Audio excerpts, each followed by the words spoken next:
শাস্তি হতে হবে, কারণ তোমরা তো আমাদেরকে পরিচালিত করবে।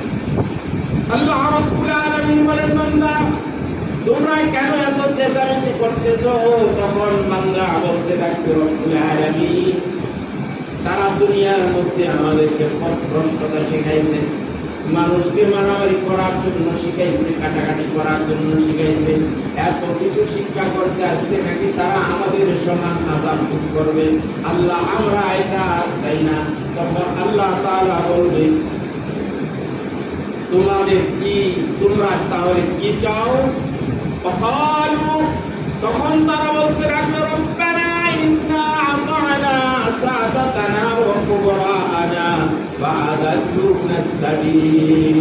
আল্লাহ তারা আমাদেরকে পথভ্রষ্ট করেছে, আমরা তাদের অনুসারী ছিলাম, আমরা তাদের কি করেছি, সব অনুসরণ